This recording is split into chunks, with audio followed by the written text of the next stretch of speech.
The United States slaps sanctions on 2 top officials from the Democratic Republic of Congo. Kenya launches the world's first child-friendly tuberculosis drug. And we'll tell you how low-tech solar tents are boosting Malawi's dried fish industry. Africa 54 starts right now. Good evening, I'm Esther Githo-Ewart. Vincent Makori is off today. This is Africa 54. We'll have those stories in a moment, but first, we begin with breaking news in the eastern United States. At least 1 person has been reported dead, and up to 100 were injured in a commuter train crash in Hoboken, New Jersey. The train crashed through a barrier into a rail station during the Thursday morning rush hour, causing major damage. Hoboken City spokesman Yohan Meli told VOA the train derailed and plowed through the platform. Rail service has been suspended in and out of Hoboken, which is located 11 kilometers outside New York City. According to media reports, all trapped people have been rescued from the mangled train. The cause of the crash has not been determined. Several witnesses say the train did not slow down as it was approaching the station. For the continuing updates on this story, visit voanews.com. The United States has imposed sanctions Wednesday on 2 close aides to Democratic Republic of Congo President Joseph Kabila for undermining democracy and violently suppressing free speech and human rights. The action by the U.S. Treasury Department ramps up the pressure on President Joseph Kabila to hold an election for his successor in November.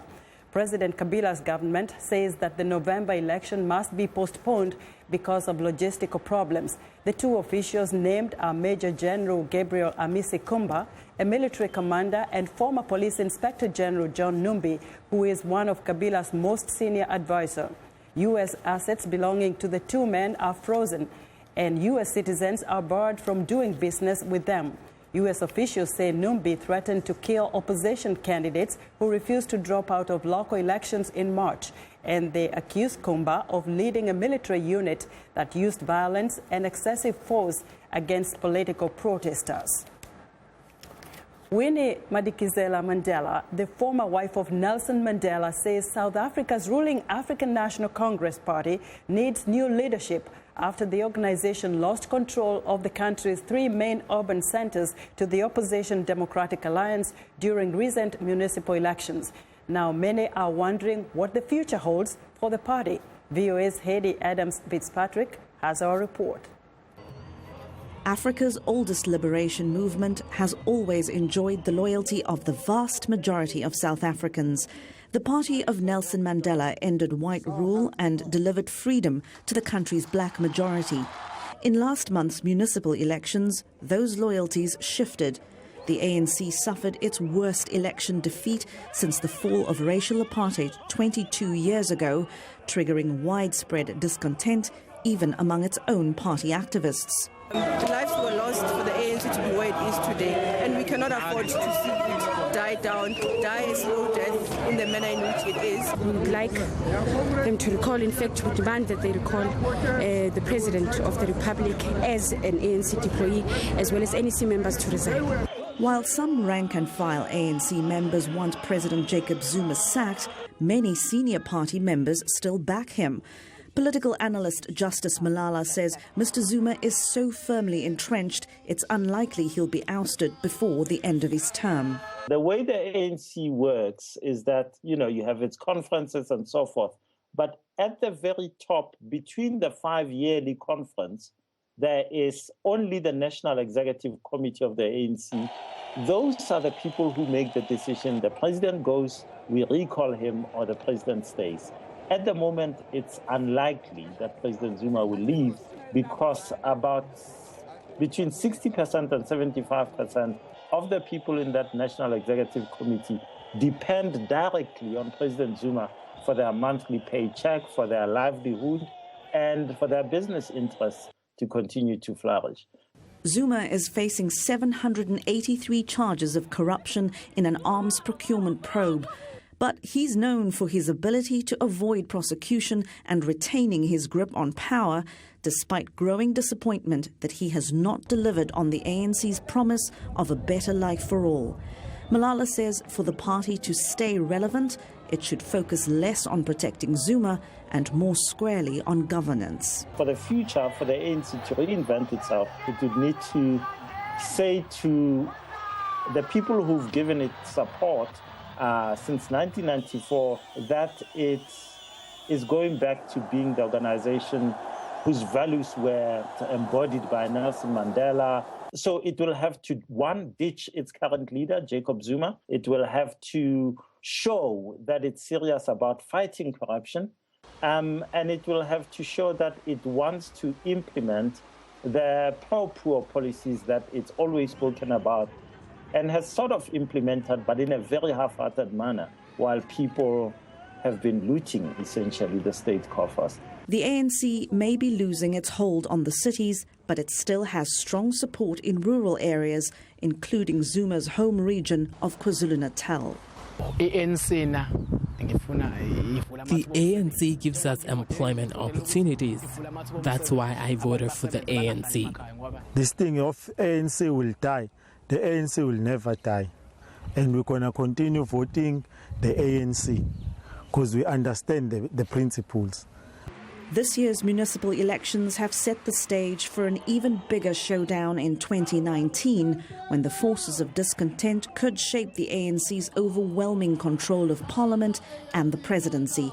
Heidi Adams-Fitzpatrick, VOA News. Schoolgirls in Malawi are learning what to do if someone tries to attack them. A Kenyan NGO started the training in response to a recent study that showed 1 in 5 girls under the age of 18 in Malawi has been sexually assaulted. Lamek Messina tells us more.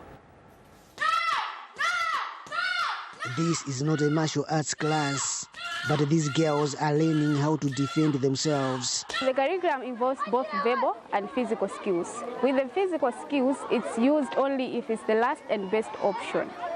So, meaning to say, we use mainly the verbal skills, which is how to use their voices to end assaults. The girls learn to shout for help or pretend they see someone coming to fool their attacker. They also learn techniques to disable the attacker so they can run for safety. Instructors from the charity Ujama Pamoja Africa have been conducting these weekly 2-hour lessons at schools in 7 districts around Malawi. At the end of the year, we would like to reduce the incidences of rape. We would also like to promote education by reducing early marriages, school dropouts, and also early pregnancies. The UN Children's Fund is financing the program. So far, 25,000 girls have taken part. Teachers say Ujama interventions have removed some of the stigma around sexual assault. In the past, girls were not reporting it, but now they are indeed empowered to report abuses.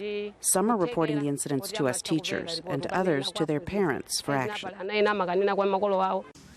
And some girls say they have already had to use their skills.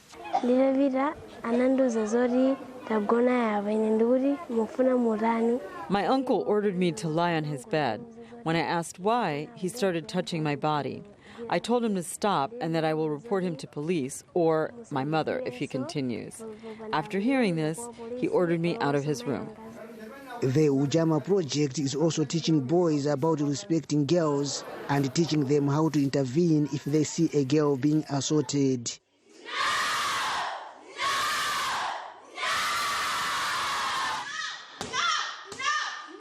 Funds permitting, project organizers say they want to extend the self-defense program to students nationwide. Lamek Messina for VOA News, Salima, Malawi.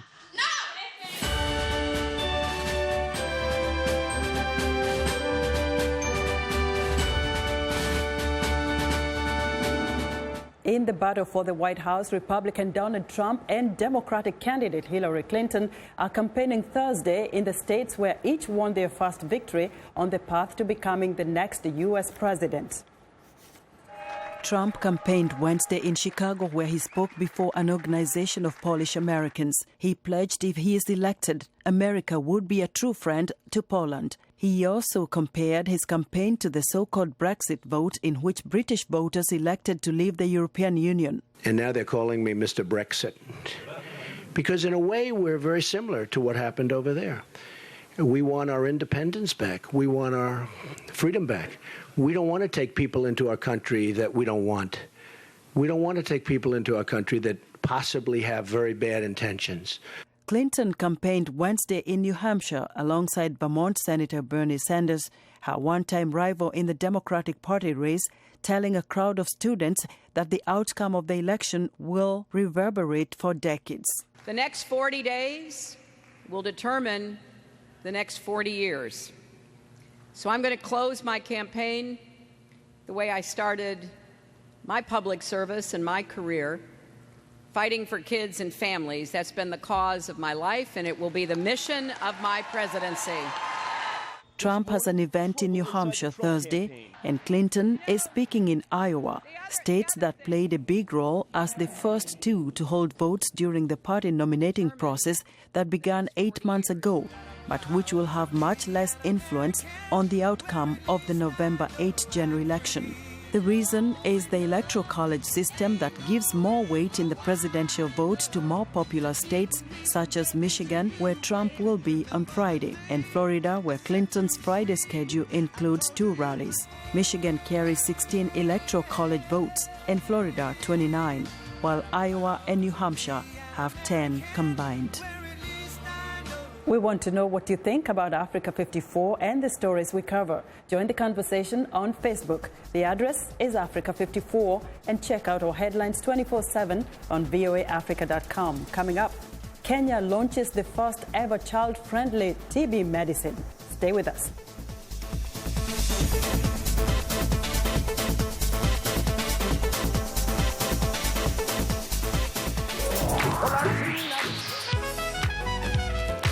I wanted to present music and a side of American culture that is most important to me, that is a part of who I am. They're going to get some incredible performances. That's one of the things I love, bringing these artists in so you can get to see them do what they do. It's soul music, and that's what music is. It's that which comes from the soul.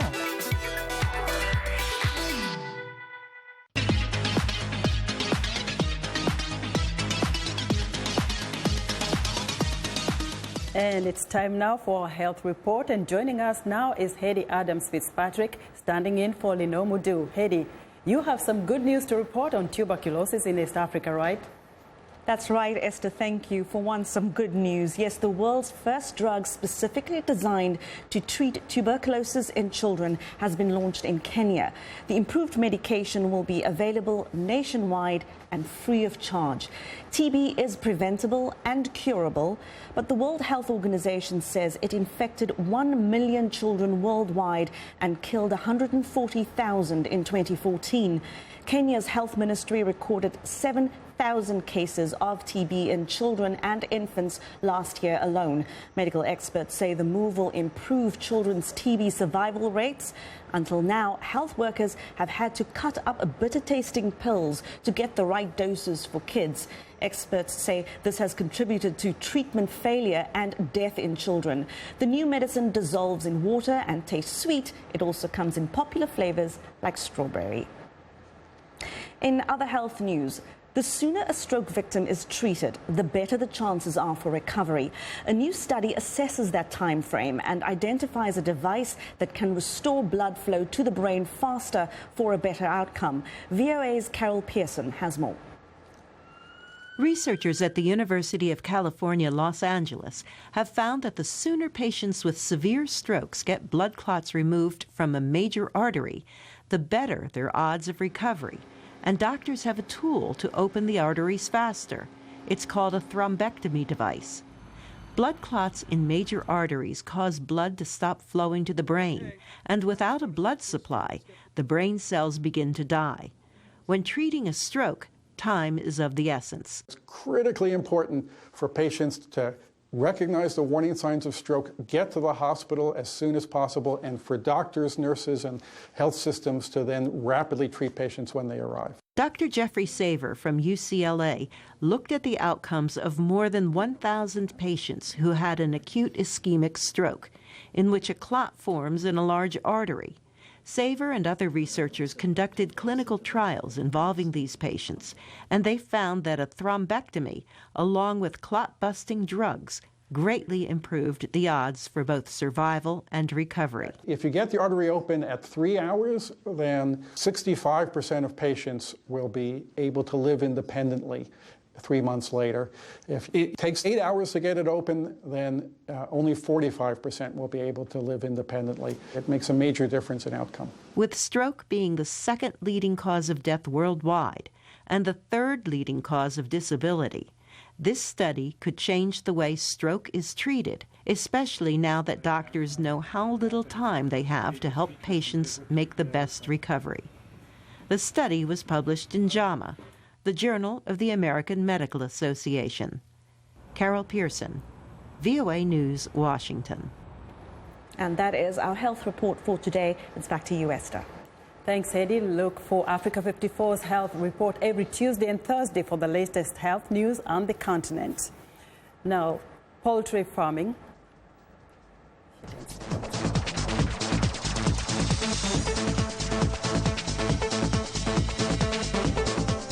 Now to poultry farming, which is a big business in Ethiopia, and it's growing at a staggering pace. The private company, Ethio Chicken, is leading the way, creating opportunities in this vast and potentially lucrative market by increasing production more than 30-fold among poultry farmers. Here's VOA's Paul Ndiho. Founded nearly 6 years ago, Ethio Chicken has since expanded into 4 regions in Ethiopia, with the production centers nationwide reaching farmers in small communities. The company developed innovative, economically viable models that reach rural households. David Ellis is the CEO of Ethio Chicken. Our vision is to reach 1 chicken per person per year in Ethiopia by 2020. And what we do is we sell better breeds of chicken to smallholders in Ethiopia in order for them to achieve more food security, earn more money, and also empower women, because women are the ones typically keeping chickens at the rural level. And we do this through a network of agents where we hatch day-old chicks, produce feed, and then we sell a full package of inputs to agents who raise the chickens for 45 days, and then they sell them onward to smallholder farmers. Ellis says Ethiopia was an attractive country for them because the poultry market is experiencing a boom as a result of its rapid population and economic growth. Africa is getting wealthier. As people get wealthier, they consume more protein. Chicken is the cheapest and most efficient source of animal protein, so chicken in Africa is an obvious growth opportunity. The question is how to penetrate that market. Ethio Chicken has partnered with Feed the Future, partnering for innovation FinTruck, a Washington, D.C.-based USAID-funded program that helps the private sector to scale and market agriculture technologies for smallholder farmers through investing in technology commercialization.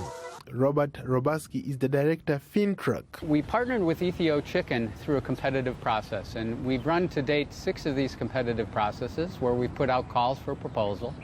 And David and his company submitted a proposal. We evaluated that along with probably 50 or 60 other proposals. It became shortlisted. It was a high-quality proposal, and so we determined that it was eligible for consideration for funding. We went out and visited David and his operation, conducted due diligence, and developed the program that way.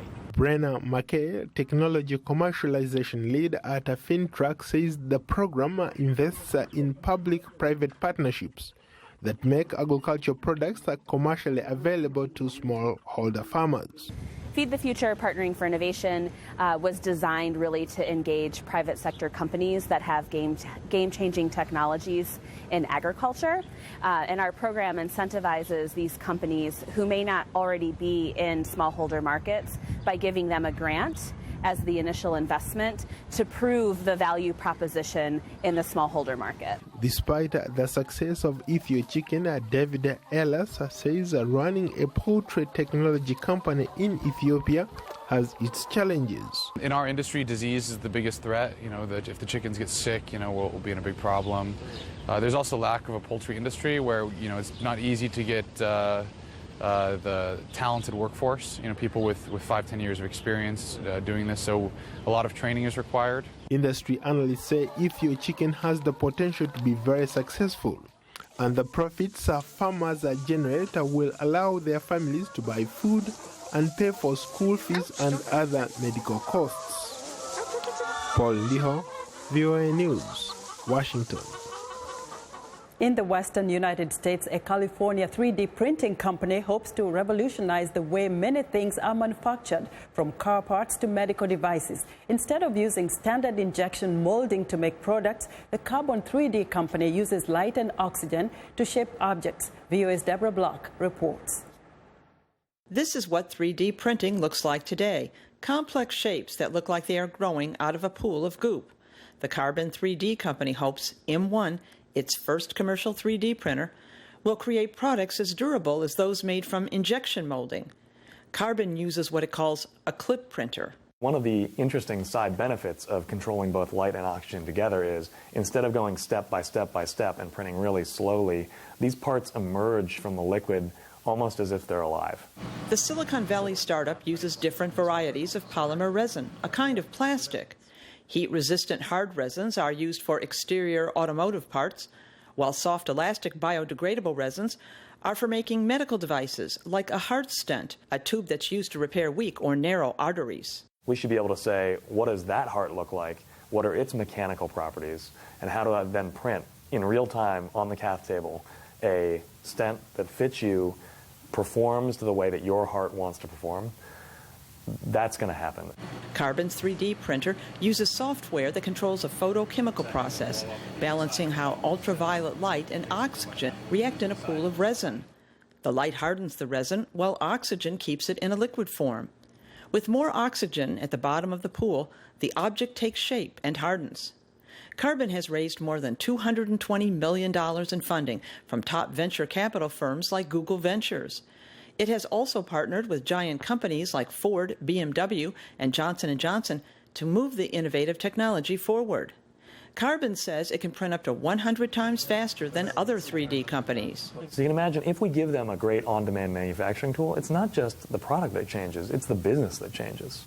And that business could change everything about the way products are made. Deborah Block, VOA News, Washington. It's time now for a short break. Still to come on Africa 54, how a long-tech solution helps save an industry in Malawi. We'll be right back.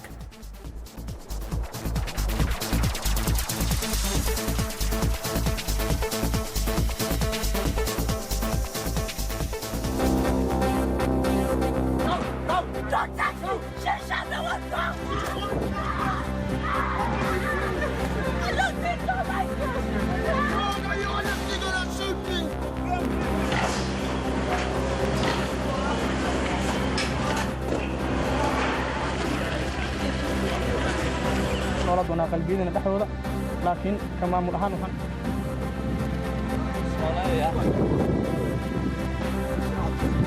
maalin soo qaadiyo soo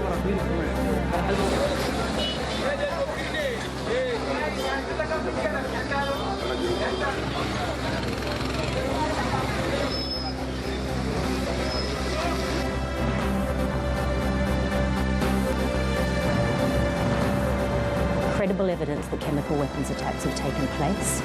We have received photographs and video evidence.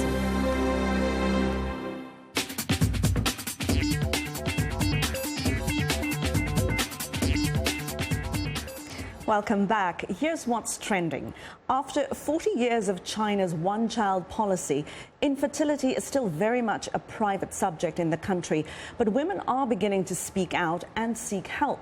Infertility has long been considered an unspeakable embarrassment for women, even among friends, parents and family members.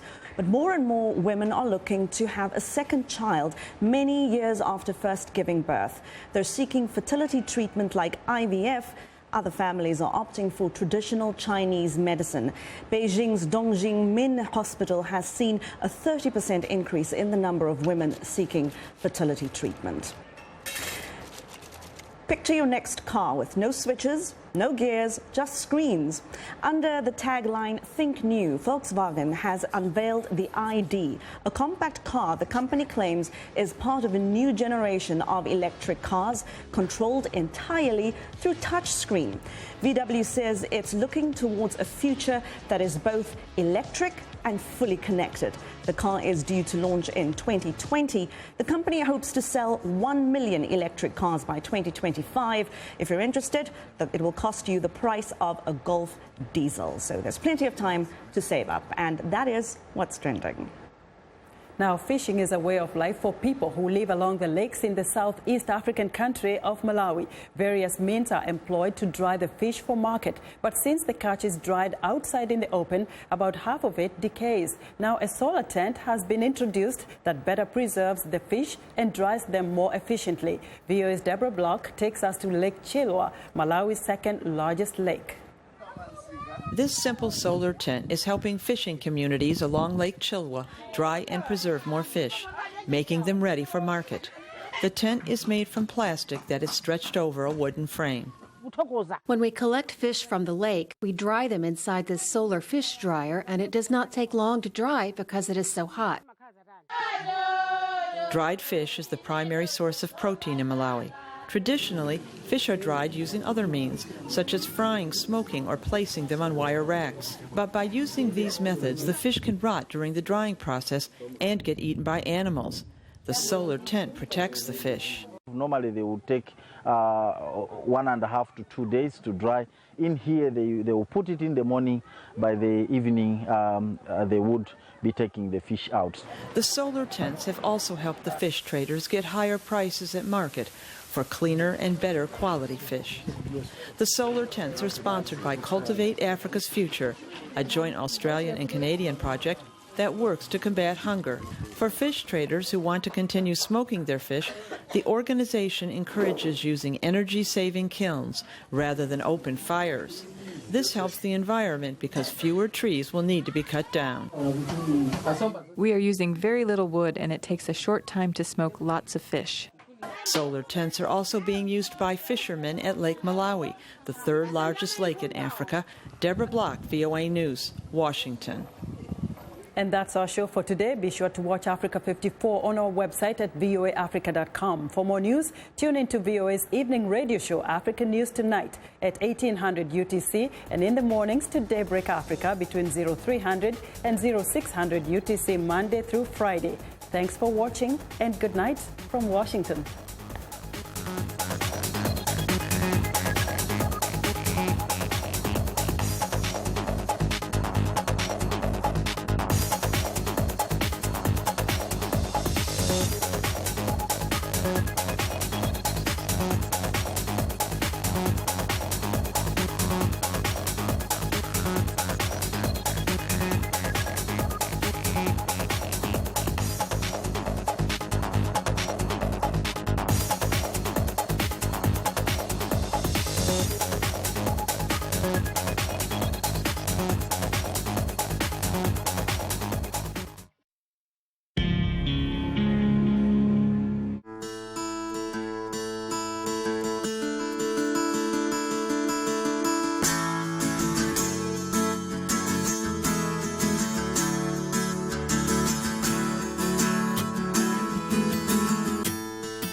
Voice of America today is a window in which we have to see delivering the messages for contacting the people wherever they are.